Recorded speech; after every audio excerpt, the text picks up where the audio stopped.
하나님의 말씀입니다. 앉으신 채로 경청하십시오. 하나님의 말씀은 신약 성경 데살로니가 전서 1장 말씀입니다. 신약 성경 329면 데살로니가 전서 1장 2절에서 10절 말씀입니다. 제가 말씀을 받들어 읽습니다. 데살로니가 전서 1장 2절부터입니다. 우리가 너희 모두로 말미암아 항상 하나님께 감사하며 기도할 때에 너희를 기억함은 너희의 믿음의 역사와 사랑의 수고와 우리 주 예수 그리스도에 대한 소망의 인내를 우리 하나님 아버지 앞에서 끊임없이 기억함이니 하나님의 사랑하심을 받은 형제들아 너희를 택하심을 아노라. 이는 우리 복음이 너희에게 말로만 이른 것이 아니라 또한 능력과 성령과 큰 확신으로 된 것임이라. 우리가 너희 가운데서 너희를 위하여 어떤 사람이 된 것은 너희가 아는 바와 같으니라. 또 너희는 많은 환난 가운데서 성령의 기쁨으로 말씀을 받아 우리와 주를 본받은 자가 되었으니 그러므로 너희가 마게도냐와 아가야에 있는 모든 믿는 자의 본이 되었느니라.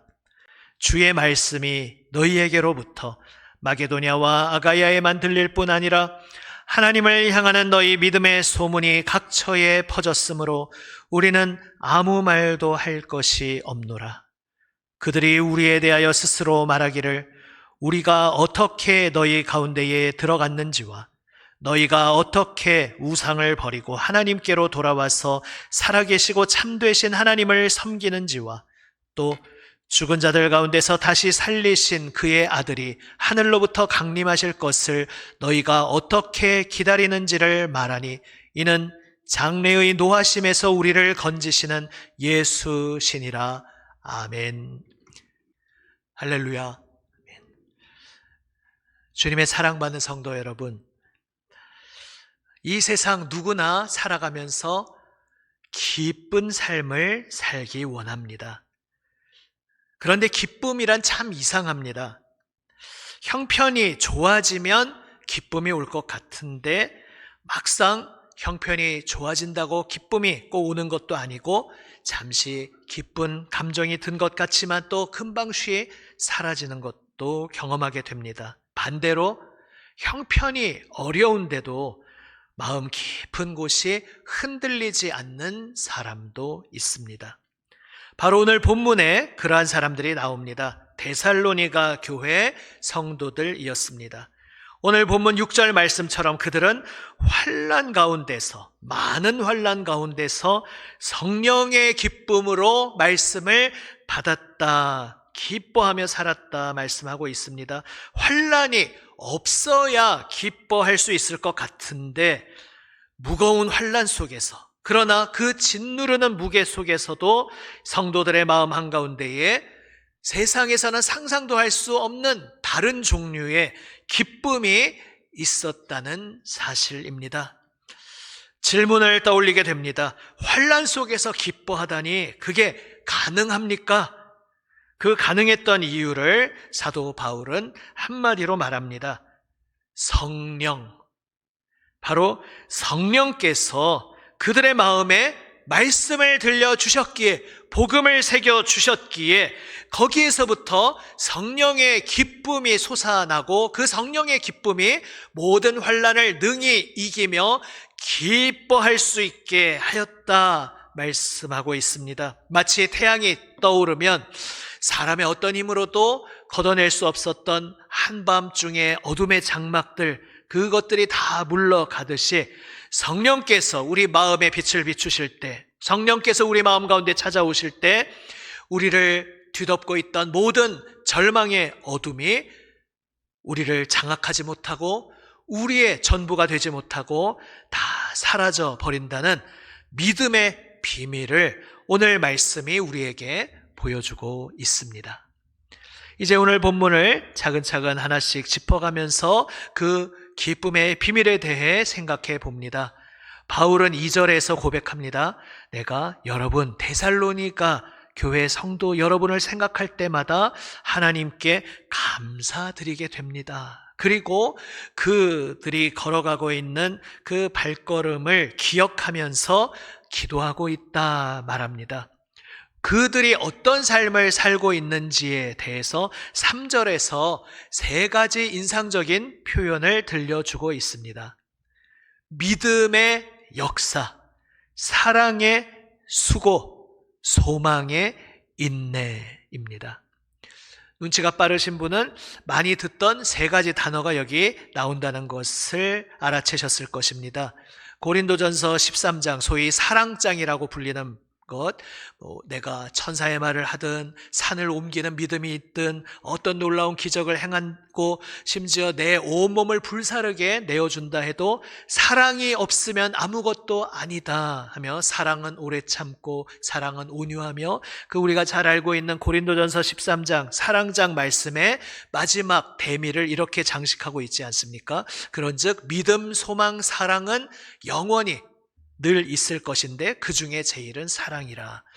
이제 이 데살로니가 전서보다 더 뒤에 기록된 고린도 전서에서도 바로 오늘 본문처럼 믿음, 소망, 사랑 이 3가지 축을 사도 바울이 굉장히 중요하게 염두에 두고 있음을 보게 됩니다. 그런데 오늘 데살로니가 전서에서는 그 사랑, 믿음, 소망, 사랑에 한 가지씩 짝꿍 같은 단어가 붙어 있어서 믿음, 소망, 사랑의 본질에 대해서 우리로 하여금 더 상상력을 자극하게 만듭니다.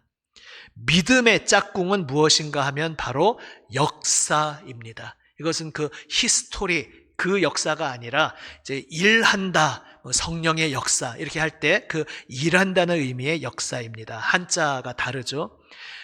사랑의 수고, 사랑의 짝꿍 단어는 수고입니다. 그리고 소망에는 앞에 긴 말이 붙어 있는데 그것은 소망은 목적어가 있는 것을 강조하면서 바로 주 예수 그리스도에 대한 소망이라고 부연 설명이 붙어 있는데 바로 그 소망의 짝꿍 단어는 인내입니다.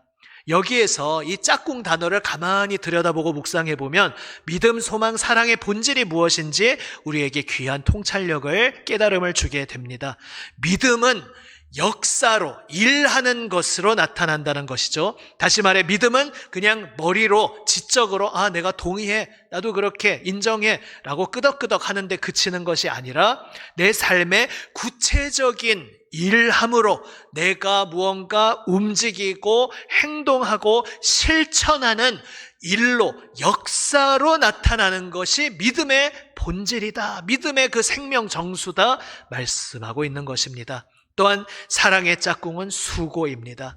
오늘날 이 시대는 사랑을 어떤 스쳐 지나가는 감정 같은 것으로 흔히 치부하곤 합니다. 하지만 성경에서 말씀하는 사랑은 감정이 아니라 수고로 드러나는 것이라 말씀하고 있습니다. 사랑은 수고로 내 모든 땀을 흘리고 내 모든 마음을, 삶을 다 던져서 수고하는 열매로 나타나는 것이 참된 사랑의 본질이다, 정수다 말씀하고 있습니다. 소망의 짝꿍은 인내입니다. 소망은 그저 막연한 기대가 아니라 오래 참고 견디는 인내를 통해 소망이 비로소 나타난다는 것입니다. 인내가 어떤 뜻인지는 예전에 몇 번 나눈 적이 있습니다. 인내, 참는다라고 하면 우리는 뭔가 이악 물고 참는 이미지를 떠올릴 수 있지만 성경에서 말씀하는 인내라는 것은 포기하지 않는 것, 중단하지 않는 것, 주저앉지 않는 것, 아니 혹 주저앉았을지라도 넘어졌을지라도 그대로 그냥 영원히 영구적으로 널브러져 있는 것이 아니라 넘어져도 다시 일어나서 목적지가 있는 것, 내가 어디로 갈지 알 수 없이 정처 없이 방황하는 그런 방랑자가 아니라 믿음의 나그네, 순례자, 정확한 목적지를 가지고 그 목적지를 향해 가고 있는 발걸음. 그래서 곁길로 엉뚱한 샛길로 빠질 수가 없고, 그래서 넘어져도 다시 일어나 포기하지 않고 계속해서 해나가는 것, 바로 이것을 성경은 인내라고 말씀하고 있습니다. 그리고 소망한다는 것은, 바라고 기다린다는 것은 포기하지 않고 혹 넘어졌어도 다시 일어나 다시 목적지를 바라보며 계속해서 중단 없이 나아가는 인내로 나타난다, 이렇게 말씀하고 있는 것입니다. 그리고 바로 이 믿음의 역사, 사랑의 수고, 소망의 인내는 궁극적으로 무엇으로부터 나오는가, 그 비밀을 6절에서 말씀하고 있습니다. 6절 말씀, 또 너희는 많은 환난 가운데서 성령의 기쁨으로 말씀을 받아. 아멘. 말씀을 받았다는 것부터 먼저 보면, 말씀을 여기서 받았다는 것은 그저 설교 한번 들으면서 혹은 성경 펼쳐서 읽으면서 아유 오늘 참 괜찮네, 좋네, 내 마음에 조금 뭔가 따스한 느낌이 왔어, 그 정도에 그치는 것이 아닌 것이죠. 말씀을 받았다라는 것은 내 귀에만 들어오고 끝나는 것이 아니고, 또 내 마음의 어떤 느낌으로 그저 스쳐 지나가는데 끝나는 것이 아니라, 내 마음에 들어와서 스쳐 지나가는 것이 아니라 내 마음에 뿌리 내리고 자리 잡는 것, 이것을 성경에서 말씀을 받는다라고 표현하고 있습니다. 말씀을 받음으로써 그 말씀이 내 마음에 뿌리 내리고 내 마음속에 그 말씀이 거주하며 구체적으로 자라면서 열매 맺음으로써 어떤 결과로 이어졌습니까? 그 6절 나머지 하반부에 우리와 주를 본받은 자가 되었으니, 여기서 우리는 데살로니가 교인들, 유대인도 아니었던 대다수 이방인 출신으로 하나님에 대해서도 알지 못하고 예수님에 대해서도 알지 못했던, 혹 유대인 회당에 이제 참여하며 유대인의 여호와 하나님을 사모하는 자들도 일부 있었을 수 있지만, 궁극적으로 예수님의 복음을 알지 못하고 있던 그들이 이제 바울과 그 일행을 통해 그 복음을 듣게 되지 않았습니까? 바로 데살로니가 교인들에게 복음을 전한 사도 바울을 비롯한 그 일행을 우리라고 표현하고 있습니다. 우리를 본받은 자가 되었다. 사도 바울과 함께하는 일행을 보면서 아, 저렇게 살아야 하는구나, 하나님 믿는다는 것은 저렇게 사는 것이구나 본받고 따랐는데, 그것은 궁극적으로 그냥 사람을 따라간 것이 아니라 주님을 따라간 것이라는 말씀이죠. 왜냐하면 사도 바울이 예수님을 따라 십자가의 삶을 살아가고 있기에, 그래서 사도 바울을 보며 나도 저분처럼 저렇게 살아야겠다 하고 그 길을 따르는 것은 결국 예수님의 십자가의 길을 따르는 것이었다 말씀하고 있습니다. 이렇게 말씀을 받음으로써 바울을 따르고 궁극적으로 예수님을, 주님을 본받는 자가 되었다 말씀하고 있습니다. 그 결과적으로 7절 말씀에서는 그 인근 지역의 모든 믿는 자의 본이 되었다 말씀하고 있습니다. 마게도냐 지역 중에 데살로니가가 속하고 있습니다. 빌립보, 마게도냐, 이러한 지역들이죠. 그리고 아가야는 그 남부 지역입니다. 고린도, 그리고 아덴, 이런 지역들이죠. 그러니까 우리 한반도로 대입해서 말하자면 이제 우리 인천이나 서울 이런 중부권이 한반도의 한 중심쯤에 있지 않습니까? 데살로니가도 대충은 그런 위치라 생각할 수 있습니다. 그 데살로니가 교회의 소문이, 이를테면 남인천 교회의 소문이 이제 지금 통일을 한국이 아니지만 통일되었다고 치면, 그래서 북한까지도 다 함께 교회가 있고 소식이 교류된다는 전제로 가정한다면, 남인천 교회의 아름다운 믿음의 소식이 마게도냐, 저 북한 땅과 아가야, 온 남한 땅 모든 교회에 이렇게 소문이 나고 그들에게 선한 동기, 자극이 되는 본이 되었다는 것입니다. 더 나아가서 9절 말씀, 8절 말씀에서 각처에 퍼졌으므로, 마게도냐와 아가야에만 그치는 것이 아니라, 우리로 말하면 한반도 땅 안에만 그치는 것이 아니라 바다를 넘어서, 대륙을 넘어서 그 바깥에 있는 모든 교회와 성도들에게도 이 데살로니가 교회의 아름다운 소문이 전해졌다라는 것입니다. 그러면 데살로니가 교회에 어떤 아름다운 소문이 퍼져갔는가? 그것을 9절 10절에서 말씀하고 있습니다. 9절에 보면 그들이 우상을 버리고 하나님께로 돌아와서 살아계시고 참되신 하나님을 섬기게 되었다라는 것입니다. 또한 10절 말씀에 장차 다시 오실 예수님을 기다리고 있다, 바로 그러한 삶을, 기다리는 삶을 살고 있다 말씀하고 있습니다. 그러니까 정리하면 이렇습니다. 말씀을 받았더니, 말씀이 그저 스쳐 지나가는 것이 아니라 사모하는 마음으로, 겸손한 마음으로 말씀을 받아서, 그리하여 말씀이 내 마음에 털을 잡고 내 마음에 뿌리를 내리게 되었을 때에 내 삶의 방향이 바뀌었다는 것입니다. 다르게 말하면 내 삶의 주인이 바뀌었다는 것입니다. 하나님 아닌 헛된 우상을 섬기던 그 방향에서, 헛된 우상을 주인으로 섬기던 그 삶에서 이제 하나님을 향하는 삶으로, 하나님을 새 주인으로, 참되고 유일하신 주인으로 섬기는 삶으로 변화되었다. 말씀을 받았을 때에 그러한 일이 일어났다는 것입니다. 또한 말씀을 받았더니 삶의 구체적 형태가, 양상이 변화되었다 말씀하고 있습니다. 이전에는, 여기에는 구체적으로 나오지 않지만 모든 일반적인 경우에 대입해서 생각할 수 있겠죠. 예전에 예수님을 만나기 전에는 내가 나의 주인 노릇하면서 내가 장악하기 원하고, 내가 지배하기 원하고, 내가 성취하기 원하고, 내가 달성하기 원하고, 그저 내 뜻, 내 생각, 내 고집, 내 의지, 나 중심으로 되어 있던 거기에서 이제 삶의 양상이 바뀌고 삶의 중심이 바뀌어서 예수님이 나의 중심이 되고, 그리하여 섬기는 삶으로, 사랑하고 서로 북돋아주고 돌보는 사랑과 섬김의 삶으로 바뀌게 되었다 말씀하고 있습니다. 또한 말씀을 받으니 내 삶을 지탱해주는 터전이 바뀌었다 말씀하고 있습니다. 이전에는 터전 자체가 없었습니다. 불완전한 터전일 수밖에 없었습니다. 그래서 늘 불안과 공포, 두려움에 시달리는 인생이었습니다. 하지만 이제는 분명한 지향점, 누구를 기다려야 하는지, 내가 무엇을 소망하며 살아야 하는지 내 삶을 지탱해주는 터전이 생긴 것입니다. 다시 오신다 약속하신 예수님, 약속하신 것을 반드시 이루시는 분이시기에, 그렇지, 지금 여전히 부조리와 모순으로 고통으로 가득한 이 세상 속에서 예수님을 주님으로 섬기고 걸어가는 이 길이 험난하고 많은 환난 가운데 노출되는 삶이지만, 그러나 주님이 다시 오시지, 약속하신 대로 분명히 다시 오시지, 바로 그것이 오늘을 살아가는 내 삶의 터전이 되어서 나의 삶에 견고한, 흔들리지 않는 터전이 생긴 새로운 삶으로 변화된 것이 바로 말씀을 받았을 때 일어난 변화였습니다. 그런데 이제 핵심으로 나아갑니다. 바로 말씀을 받아서 이렇게 구체적으로 변화되는 변화의 역사가 어떻게 일어났는가 하는 것입니다. 여기에서 예수님께서도 언급하신 새 언약의 비밀을 우리는 들여다보게 됩니다. 왜 예수님이 십자가에 달리시기 전 제자들과 식탁에 둘러앉으셔서 떡을 떼어주시고 잔을 나누시며 이 잔은 나의 피다, 내 피로 세우는 새 언약이다, 왜 새 언약을 언급하셨을까?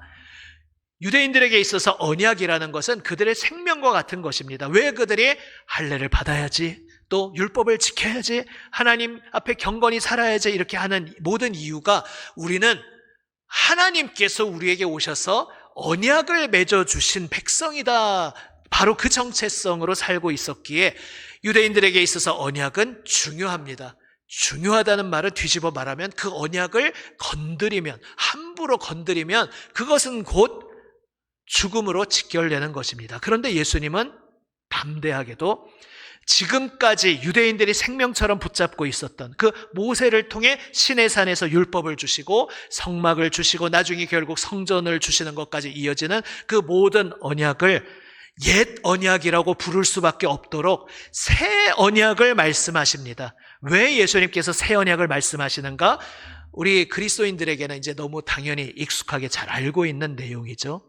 옛 언약은 율법은 선한 것이었는데, 왜냐하면 율법은 뭐가 잘못된 것이고 무엇이 옳은 것인지 선의 기준점을 보여주는 그러한 규칙이기에 율법은 선한 것입니다. 문제는 그러나 그 율법을 알아도 배워도 그대로 살지 못하는 우리 사람, 인간에게 문제가 있었음이 바로 구약의 시대를 거치며 명백하게 드러났습니다. 하나님의 법이 좋은 줄 알면서도 지키지 못합니다.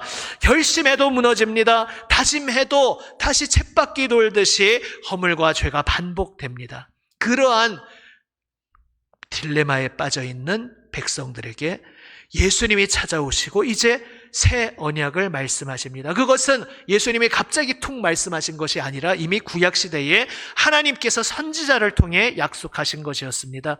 이제 예레미야 선지자 시대, 잠깐 후면 바벨론에게 나라를 빼앗기고 성전도 파괴되고 하나님의 언약 자체가 다 무효로 돌아가는 것 같은 그 비극적인 상황을 코앞에 두었을 때에 하나님께서는 선지자 예레미야를 통해 약속하십니다. 이제 내가 새 언약을 세울 것이다. 새 언약은 무엇이냐? 나의 법을 너희들의 속에 두겠다. 나의 법을 너의 마음에 기록하겠다 말씀하십니다. 옛 언약에서는 돌판에 하나님의 선하고 아름다운 말씀을 아무리 새겨주셨어도 그 법은 그저 내 바깥에 있는 것이고 그 법은 참 올바른 것인데 그것이 나를 바꾸지 못하고 그 법에 의해 내가 새로운 삶을 살지 못했는데 그래서 내가 아예 이제 법을 너의 마음속에 새겨버리겠다. 내가 너의 속에 들어와서 내가 바로 너의 법 그 자체가 되겠다 말씀한 것이 바로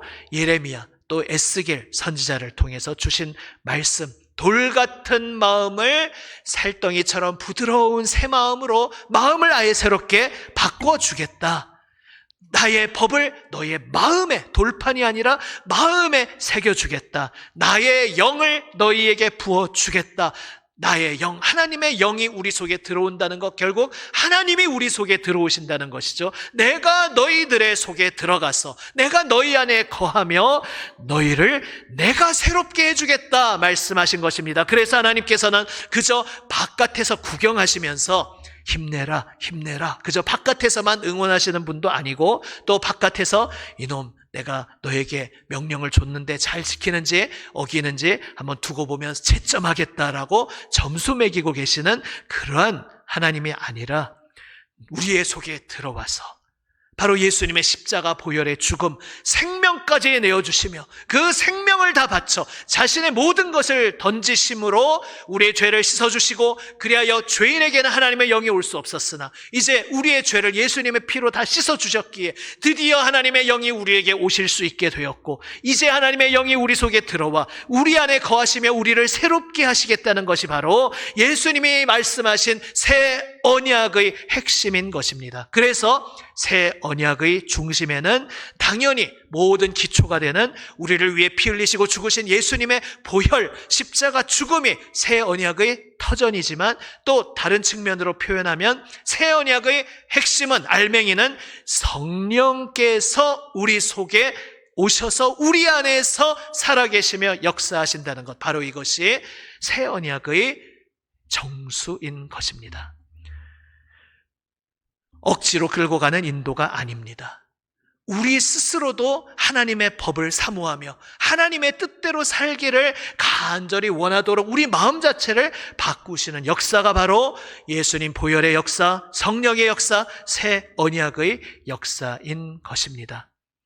그리고 그 성령께서 인도하시는 그 모든 결과의 정수에 기쁨이 있습니다. 그래서 갈라디아서 5장에서 우리는 성령의 9가지 열매를 듣게 되는데 첫 번째 열매로 사랑을 언급하고 있습니다. 아까 믿음, 소망, 사랑도 말씀드렸지만 우리 기독교 신앙의 늘 정수는 우리를 향하신 하나님의 사랑, 그래서 그 사랑 안에서 우리가 또 하나님을 사랑하게 되는 그 사랑이 제일 앞에 나오는 것은 전혀 어색하지 않고 너무나 지극히 당연하죠. 그런데 그 다음 인상적인 것이 두 번째로 언급하는 성령의 열매가 바로 희락, 기쁨이라는 것이죠.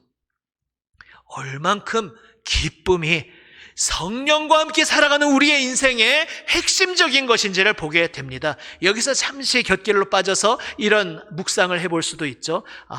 내가 지금 신약의 그 의미를, 정수를 누리고 있는가? 다시 말해, 내가 입술로는 주님 나를 위해 죽으셨습니다. 주님께서 내 죄를 씻어주셨습니다. 참 감사한 일이죠. 라고 고백하지만 정말로 그걸 내가 실감하고 있는가? 정말로 내가 새 언약의 정수의 삶을 정말 누리고 있는가라는 것을 시험할 수 있는, 분별할 수 있는 리트머스 종이가 무엇인가 하면 내가 지금 기쁨으로 살고 있는가? 이것을 돌아보면 그것을 알 수 있습니다. 내가 요즘 기쁨으로 살기보다는 원망 혹은 불만, 공허, 여러 가지 다른 것이 나를 장악하고 있다면 내가 예수님 안 믿는다는 얘기가 아니고 내가 구원받지 못했고 거듭나지 못했다는 얘기가 아니라 이미 예수님께서 나를 구원하셨고 그 예수님만 믿는 믿음으로 나는 구원받았고 성령님이 내 안에 계시는데 내가 그 성령님이 끊임없이 말씀하고 계시는 그 음성에 귀를 기울이지 않고 내 라디오의 주파수를 내 인터넷의 채널을 성령님의 주파수에 그 채널에 맞추지 않고 엉뚱한 주파수, 엉뚱한 채널을 열어놓고 딴소리만 듣고 있다는 것이죠. 그래서 기쁨이 나를 충만하게 채우는 것이 아니라 다른 것에 장악되어서 휘둘리게 되는 것입니다. 내가 살아가면서 그래서 날마다 나를 돌아보며 점검할 때에 내가 지금 기쁨 충만함으로 붙잡혀 있는가 혹 그렇지 않다 느낄 때는 내가 지금 내 안에 살아계시고 나와 함께 하시는 성령님의 음성에 귀 기울이지 않고 있구나. 성령님께 귀 기울이고 있으면 기쁨의 열매가 나오는데 내가 지금 무언가를 놓치고 있구나. 우리를 진단해 볼 수 있는 것입니다. 성령께서 주시는 기쁨은 세상이 말하는 기쁨과 아예 차원이 다릅니다.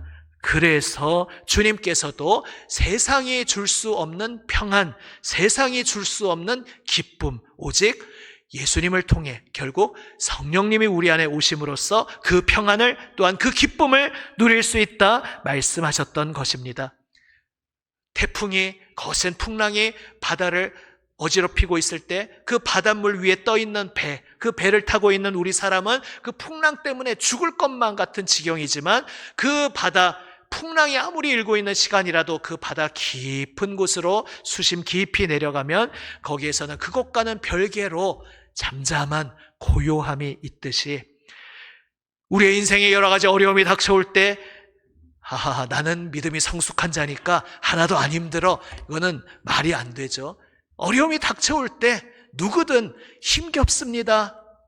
막 애탑니다. 마음이 타들어갑니다. 오르락내리락 합니다. 그러나 나의 그 연약함에도 불구하고 거듭난 우리는 성령께서 우리 안에 거하시는 우리 성도는 내가 비록 인식하든지 인식하지 못하든지 간에 내 마음 깊은 곳에 모든 절망에서 나를 일으켜주시는 성령의 궁극적인 기쁨의 불꽃이, 그 기쁨의 씨앗이, 그 기쁨의 생명력이 내 속에 있다는 것을 우리는 잊지 말아야 할 것입니다. 아멘. 그래서 오늘 이 말씀 속에 우리는 다시 이렇게 우리의 삶을 재정립하며 정리합니다. 하나님, 멀리서 구경하시는 분이 아니라 성령으로 우리 안에 이미 찾아와 주시고 나를 책임져 주시고 끝까지 나를 붙들어 주시고 동행하여 주시는 주님 감사합니다. 주님, 그래서 복음의 삶은 내가 더 잘해보겠습니다, 그런 삶이 아닙니다 라고 우리는 고백하게 됩니다. 왜 복음서에서 베드로의 그 처참한, 너무 수치스러울 정도로 처참한 그 실패를 들려주고 있는가? 주님, 모든 제자들이 다 예수님을 버리고 떠날지라도 저는 마지막 최후까지 남아서 예수님과 함께 하겠습니다. 죽는 자리까지도 기꺼이 따라가겠습니다. 베드로가 말했을 때 그것은 허세가 아니었습니다. 제가 이미 여러 번 말씀드렸죠. 우리는 베드로의 뒤에 너무나 수치스러운 실패를 이미 알고 있으니까 저주까지 하지 않습니까? 맹세까지 하면서, 그 말은 유대인 개념에서, 신앙인 입장에서 보면 이미 하나님을 참람하게 일컫고 있는 거죠. 저주하고 맹세까지 하면서 저 예수라는 작자는 내가 모르는 사람이다, 난 저 사람하고 아무 관계가 없다, 왜 나를 끌어들이지 말라 두려워하면서 그렇게 거짓말을 3번씩 하면서 자기 목숨 부지하겠다고 도망친 그 모습을 우리가 알고 있으니까 베드로가 예수님 앞에서 주님, 저는 죽기까지 따르겠습니다 했을 때, 아이고, 요즘 젊은 사람들 쓰는 말로 베드로가 또 베드로 했네, 우리는 그렇게 쉽게 생각할 수 있습니다. 베드로 늘 말이 앞서는 사람, 성질 급한 사람, 또 깊이 생각하지 못하고 허세만 앞서가지고 주님, 제가 끝까지 따르겠습니다 이렇게 경솔하게 내뱉었구나, 우리가 얼핏 생각할 수 있는데 사실은 그게 오해라는 거죠. 그 모든 성경의 맥락에서 보면 베드로는 정말로 단 0.001g의 허세도 없이 정말 자기 생명을 바쳐서 진지하게 각오하고 결단한 고백이었습니다. 그런데 바로 여기에 복음의 중요한 진리가 있는 것이죠. 정말 조금의 거짓도 허풍도 허세도 없이 진지하게 나는 진심으로 고백했는데 그 나의 진심 어린 고백을 끝까지 지켜내지 못하는 게 베드로의, 바로 우리 모든 인간의 옛사람의 비참함, 참담함이라는 것입니다.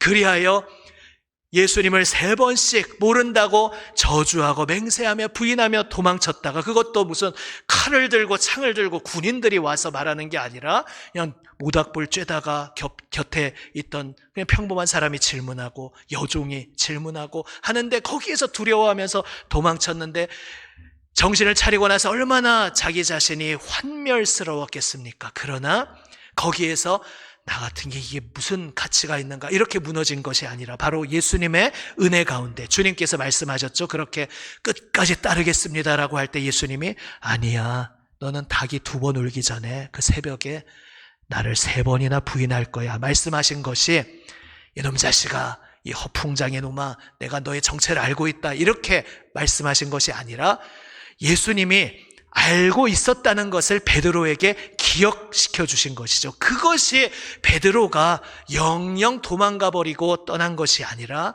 끝까지 주님을 떠날 수 없게 하신 주님의 은혜에 붙들어 주심이었습니다. 나는 정말 진지하게 고백했는데 이 진지함조차도 내가 지킬 수 없는 너무나 참담한 연약한 죄인이었구나. 그런데 생각해 보니까 우리 주님 예수님은 이미 알고 계셨구나. 나와 우리 모두의 그러한 너무나도 비참한 그러한 수준을 아시면서도 3번씩 부인할 것을 내다보고 있으시면서도 끝까지 나를 위해 기도하시고 나를 사랑으로 품에 안으시고 끝까지 나를 사랑하여 주셨구나. 그 주님의 사랑, 그 주님의 은혜를 기억하였기에 베드로는 다시 뻔뻔하지만 염치 없지만 어차피 나의 의로, 나의 염치로 살아가는 인생이 아님을 알게 되었기에 결국 또 찾아오신 분도 사실 주님이셨죠. 주님께서 그를 찾아오셨을 때에 베드로는 누구보다 앞장서서 달려가서 주님 앞에 엎드릴 수 있었던 것입니다. 바로 이것이 복음의 비밀입니다. 아이고, 2025년 돌아보니까 첫 결심만큼 내가 못해서 주님, 제가 새해에는 정말 잘해보겠습니다. 내 모든 것을 다 던져서 정말 열심히 해보겠습니다. 여기에 우리의 새로워짐이 없다는 것입니다. 베드로의 이야기가 그 복음서에 기록된 이유는 바로 복음서 기록자들이 베드로에게 무슨 유감이 있어서 흉보려고 쓴 것이 아니라 우리 모두의 이야기임을 전하기 위해 기록한 것이죠. 바로 베드로의 모습이 우리의 모습인데 이런 우리를 위해 다 아시면서도 우리를 위해 십자가에 달리신 그 예수님, 그 예수님의 보혈 은혜만이, 그 복음만이 우리의 생명줄입니다. 바로 이것을 베드로의 이야기를 통해 들려주었기에 우리도 이제 2026년 새해를 준비하면서 이전에는 내가 못했는데 이제는 정말 잘해보겠습니다. 두 주먹 불끈 쥐고 내 힘으로 결심하는 것이 아니라 오히려 손을 펼치고 모든 힘을 빼고 주님 앞에 엎드려서, 예전에 수영의 원리와 비슷하다 말씀드리지 않았습니까? 몸에 힘을 주면 물 위에 뜰 수가 없습니다. 몸에 힘을 빼고 물에 내 몸을 맡겨야 떠서 수영을 할 수 있듯이 내 몸에 힘을 빼고 내 모든 영적인 힘을 빼고 주님께 모든 것을 맡기고 주님께 나를 던질 때에 바로 그 자리에 성령께서 비로소 내 안에서 역사하시는 생명의 역사가 일어난다는 사실입니다. 바로 이 복음의 진리를 오늘 다시 한번 붙잡고 이제 한 해를 보내고 새해를 맞이하는 우리도 그 고백으로 엎드리는 우리 모두가 되기 원합니다.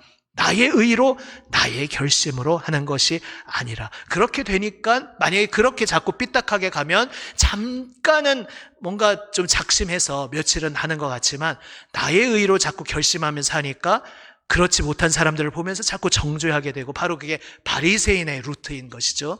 바리새인이 예수님을 영접하지 못했던 이유가 자기 의 때문이었습니다. 나의 모든 자기 의를 내려놓고 두 주먹 불끈 쥐었던 나의 모든 것을 내려놓고 주님께서 하십니다. 하지만 그게 감나무 밑에 드러누워 입 벌리는 것이 아니라 주님께서 나를 이끄시는 길에 적극적으로 나를 드리고 주님의 말씀을 잘 내가 섬세하게 들을 수 있는 멍석을 내가 깔아놓고 주님께 온몸을 던지는 순종이 핵심이죠. 주님 앞에 순종하여 주님께 내 몸을 온전히 던지고 맡김 속에 이제 내 힘으로 내가 걸어가는 것이 아니라 나에게 말씀하시는 주님의 음성을 하나하나 배우며 여전히 비틀거리는 서툰 걸음마지만 나를 주님께 맡김 속에 이 새해 우리의 평생의 모든 삶 성령의 기쁨으로 그 세상에 무엇도 빼앗아갈 수 없는 성령의 기쁨으로 승리하며 살아가는 우리 모두가 되시기를 주님의 이름으로 축복합니다.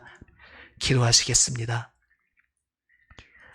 아버지 하나님 감사합니다.